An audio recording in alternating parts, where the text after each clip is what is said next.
As we move on to an attack, courtesy of Ludwig Kaiser to Kofi Kingston. Now, Kofi Kingston, you know what I'm about to say, because last week on this show, we thought that Kofi had a wardrobe malfunction, that he lost his gear at the airport. But apparently, this is Kofi's new gear of choice, and I have no choice but to respect and accept it. It's a choice, but it's new, it's different, it's something.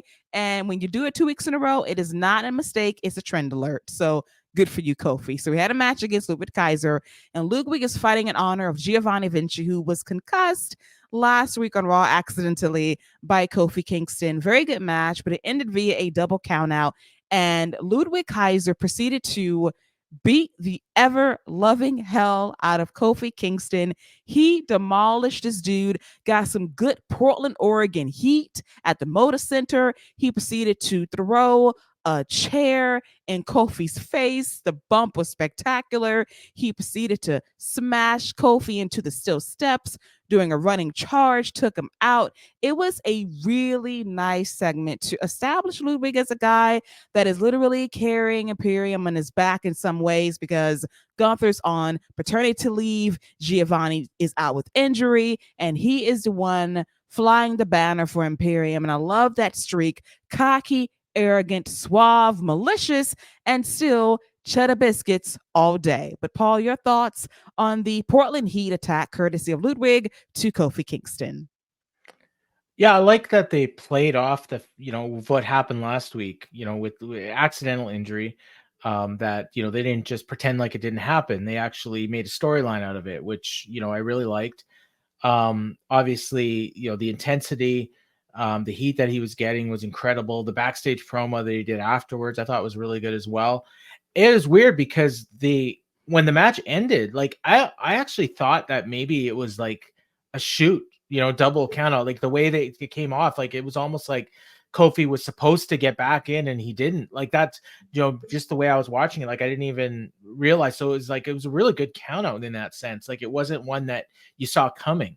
So, they did the double count out and then they had the big brawl afterwards, which I guess is why, because you're kind of conditioned to think, oh, there's, feels like there's about 5 minutes left in this match or this segment. And while it was just, we were going to get 5 minutes of a beatdown instead of 5 more minutes of wrestling. So yeah, it's a good thing for Ludwig. I think we've all believed that he's got a really big future as a singles wrestler. And this may be the first step in getting wherever he's going to be going. Yes, I like that, as well as I watched Taylor Swift do a swag surf in the sweet box. I have seen it all now. I'm disgusted, but here we are. But yes, I'm here for Ludwig's, malicious streak. He's so good. It makes sense. And I love a heated rivalry that wasn't existent a couple of weeks ago on this show. So I'll take it. But Scott, your thoughts on Ludwig going after Kofi, and after seeing Kofi's gear 2 weeks in a row, it's a thing now. Your final thoughts on it? I'll leave that alone. But as far as Ludwig and what he got going on, man, if it's not, because he's not ready yet, or at least I don't know if he's ready. But if this was building towards Big E making a triumphant return and going after Gunther at WrestleMania, this would be absolutely incredible. I don't know what you're gonna hope to get out of this, especially because Xavier Woods coming back. I don't know if but man, it just had me thinking like Big E coming back and him being the guy to beat. I know everybody wants the Dragunov thing for him being the Kryptonite, but Big E coming back and that being his return to beat Gunther, I think that's as Cinderella as it gets. But that's all I can think about as this feud goes on is what if Big E versus Gunther, because I just don't see what else you're gonna get out of this unless the whole thing is to, like Paul said, completely just elevate Ludwig, and I don't really want that right now. I like the dynamic that they have, and I don't want to mess that up. But between that and the stuff with Ridge Holland in NXT, like they're throwing out these little things about Big E, so maybe they're trying to get us ready for something. Hey, like Hawkeye told y'all in the Avengers, don't give me hope. Don't give Mm-mm. me hope, man. Because I will tell you, I'll get real hype if I hear. And don't let him come back with give me 5. Don't let him come back with give me 5. It's Okay? a new day. Yes, it is. Hey, man, I'll be fired up. Fired up. Okay. So now Paul has implanted hope in my heart and in my mind because all I'm thinking about right now is the Royal Rumble. And we have not seen Kofi Kingston, Xavier Woods, and Big E together in a ring in nearly 2 years. And if he happens to be a surprise entrant in the Royal Rumble and he's fully recovered from his neck injury, I will cry. I will be the biggest baby shedding happy tears to know this guy gets to go back to do what he loves in the Royal Rumble in his hometown of Tampa.